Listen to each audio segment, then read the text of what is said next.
Island state of Australia, a strange occurrence has been reported. A port of 230 pilot whales have been found stranded on the beach. What's going on? We don't know. We simply do not know. So whale strandings are a mystery because if we knew why and when they would happen, we'd try and prevent them, but we just don't. Chaque année, des milliers de baleines, de dauphins et d'autres mammifères marins échouent sur les plages du monde entier. Ce phénomène, connu sous le nom d'échouage, concerne aussi bien des individus en bonne santé que des animaux blessés ou morts qui sont emportés sur le rivage par des vents violents. Parfois, ce que l'on appelle des échouages massifs se produisent lorsqu'un grand nombre d'animaux marins échouent sur le rivage en même temps. Et d'autres fois, une région peut connaître un nombre anormalement élevé d'échouages sur une période donnée. Les biologistes marins et autres spécialistes ne savent pas exactement pourquoi cela se produit, mais qu'une série d'explications a été proposée pour expliquer ce comportement. Ils ont formulé diverses hypothèses quant à la raison pour laquelle des animaux comme les dauphins et les baleines se comportent étrangement, l'une d'entre elles étant qu'ils entendent des bruits dans l'océan, ce qui les pousse à agir bizarrement. Alors, quel est exactement l'avertissement des biologistes marins et que signifie-t-il pour ces animaux? Rejoignez-nous dans la vidéo d'aujourd'hui et découvrez les détails de ces étranges comportements de mammifères marins. Ce n'est un secret pour personne que nos océans se sont modifiés au fil du temps, et tragiquement, pas pour le mieux. Une tendance inquiétante est que les baleines et les dauphins s'échouent et se déplacent vers la Terre beaucoup plus fréquemment ces dernières années. Ce qui indique que quelque chose se passe dans la mer qui les incite à se comporter de cette manière. Selon les biologistes marins qui ont observé ces incidents, l'un des événements les plus récents est l'échouage de baleines sur les plages californiennes. Actuellement, plusieurs de ces grandes baleines ont été vues en train de s'échouer volontairement sur les plages, ce que les experts décrivent comme un scénario inquiétant. Le 21 juin, une baleine grise morte de 45 pieds de long, plus longue qu'un autobus urbain, s'est échouée sur Ocean Beach, à la limite ouest de San Francisco. La veille, un rorqual s'était échoué sur une autre plage au sud de la ville.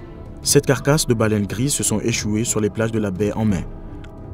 En avril, 6 autres baleines échouées ont été localisées. Les baleines grises migrent chaque année le long de la côte ouest entre le Mexique et l'Alaska, parcourant jusqu'à 12 000 allers-retours. Les échouages de baleines le long de la côte ont augmenté en 2019. La National Oceanic and Atmospheric Administration les classe comme un événement de mortalité inhabituel. D'autres baleines semblent mourir et couler plus loin dans l'océan. Mais le nombre réel de décès est inconnu. Nous savons que pour chaque baleine qui s'échoue sur nos côtes, 10 autres baleines peuvent mourir au large et ne jamais être vues, explique Steve Jones, spécialiste principal en communication pour le programme sur les océans du Center for Biological Diversity, une organisation caritative. Selon une estimation, la population globale de l'espèce le long de la côte a diminué de plus de 7000 animaux, soit un quart entre 2016 et 2020. Les scientifiques ne savent toujours pas pourquoi tant de baleines meurent, bien que le changement climatique puisse être un facteur.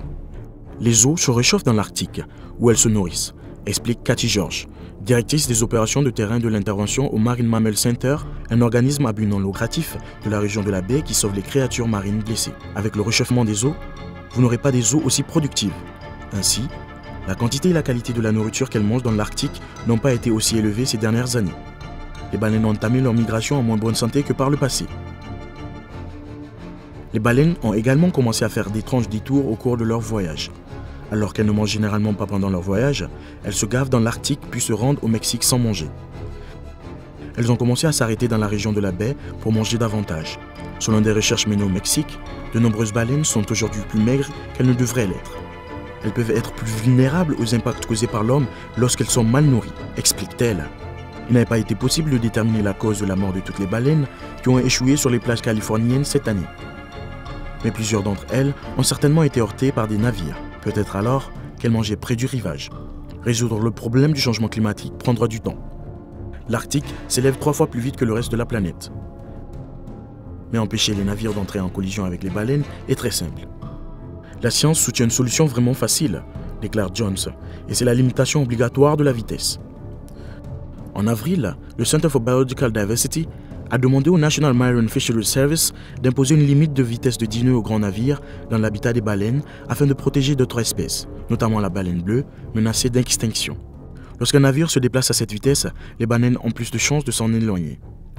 L'organisation à but non lucratif, qui a poursuivi le gouvernement au début de l'année pour un non-respect des exigences de la loi sur les espèces menacées d'extinction, affirme également que les routes maritimes devraient être modifiées et que les navires se déplaçant vers le nord et le sud le long de la côte devraient s'éloigner des côtes pour éviter les zones où les baleines sont le plus susceptibles de se retrouver. Bien que les limitations de vitesse soient encore volontaires, les sociétés qui transportent des marchandises par cargo peuvent accroître leur influence sur leurs compagnies maritimes pour qu'elles ralentissent. WorldSafe, un projet de Californie du Sud qui utilise la surveillance acoustique pour détecter les baleines et avertir les navires adjacents, propose des fiches d'évaluation pour montrer dans quelle mesure les navires respectent les règles de vitesse. Si davantage de compagnies utilisent des navires qui respectent les réductions de vitesse volontaires et obtiennent de bons bulletins de notes, dit George, soulignant que le Marine Mammal Center souhaite également recueillir davantage de données sur les endroits où se trouvent les baleines et sur la durée de leur séjour dans les couloirs de navigation. Certaines baleines sont tuées lorsqu'elles s'empêtrent dans les longues cordes attachées aux casiers à crabes. Jones pense que de nouveaux casiers à crabes sans cordes pourraient atténuer le problème, mais l'industrie hésite à les tester en Californie. Ils ne veulent pas que l'on modifie la technologie du 19e siècle qu'ils utilisent, explique-t-il. La baleine grise s'est déjà rétablie par le passé. L'espèce a failli être chassée jusqu'à l'extinction au milieu du 20e siècle, mais elle s'est rétablie après que la réglementation américaine a interdit la chasse à la baleine. Le changement climatique pourrait désormais constituer une menace plus importante. Les scientifiques affirment qu'il est essentiel de comprendre ce qui se passe aujourd'hui, car les baleines grises sont une espèce qui s'adapte facilement et si elles sont en difficulté, c'est un signe que l'ensemble de l'écosystème océanique est en péril. Depuis 1990, le programme d'enquête sur les échouages de cétacés, CSIP, de la Zoological Society of London a enregistré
cause des dommages à long terme. Selon Rob Deville, chef de projet au CSIP, il est prouvé que les animaux en mauvaise santé présentent des quantités plus élevées de contaminants chimiques que les animaux sains, mais le lien de causalité est difficile à prouver. Parallèlement, la pollution microplastique dans leur corps peut blesser ces créatures par enchevêtrement, ingestion ou contamination. Enfin, les espèces qui se déplacent lentement, comme les baleines noires de l'Atlantique Nord, sont particulièrement vulnérables aux collisions avec des navires. Les collisions peuvent entraîner des blessures graves ou la mort et l'échouage. La pollution sonore. Les scientifiques disent souvent que les baleines et les dauphins perçoivent avec leurs oreilles, cartographiant leur vaste et sombre habitat sous-marin avec une étonnante sensibilité au son. Depuis de nombreuses années, le nombre croissant de bruits d'origine humaine dans l'océan les rend aveugles. Les navires de la marine utilisent une source de bruit particulièrement nuisible pour détecter les sous-marins et autres objets sous la surface. Les ondes sonores puissantes, de grands volumes et de grandes portées du sonar actif sont traumatisantes pour les mammifères marins et les preuves s'accumulent depuis plus d'une décennie qu'elles constituent une menace existentielle pour de nombreuses espèces. La pollution sonore, telle que les impulsions sonores des sonars et des études sismiques, interfère avec la capacité des baleines à communiquer et à naviguer et peut les forcer à s'échouer sur le rivage en les assourdissant, en les désorientant ou en les effrayant. Les espèces d'eau profonde, comme les baleines à bec, sont extrêmement vulnérables au sonar, même à grande distance. La série d'échouages de baleines à bec à Guam, par exemple, est supposée être liée aux activités de sonar de la marine. La marine américaine viole actuellement dans les termes de son autorisation en utilisant un certain type de sonar dans plus de la moitié des océans du monde. Ce sonar est dangereux pour les mammifères marins tels que les baleines, les dauphins, les phoques et les morses. La Cour d'appel du 9e circuit en Californie a statué en 2012 qu'un règlement autorisant la marine à déployer des sonars actifs à basse fréquence pour l'entraînement et les tests violait la loi sur la protection des mammifères marins. La Cour a déterminé que la National Marine Fisheries Service, NMFS, qui a délivré l'autorisation, ne fait pas assez pour éviter de blesser ou de tuer des mammifères marins conformément à la loi. La loi sur la protection des mammifères marins exige le moindre impact négatif possible sur les mammifères marins et leur écosystème. Le tribunal a également déterminé que l'agence fédérale n'a pas préservé les régions du monde identifiées par ses propres scientifiques gouvernementaux comme étant biologiquement importantes pour la protection de la vie marine. Toutefois, les biologistes affirment que des recherches supplémentaires sont nécessaires pour déterminer pourquoi ces événements étranges se produisent plus fréquemment aujourd'hui, s'ils sont liés au changement climatique ou à d'autres causes. Ils notent également qu'ils n'ont pas de réponse définitive à ces événements étranges. Pourquoi pensez-vous que ces mammifères se comportent étrangement? Faites-nous part de vos commentaires dans la section ci-dessous.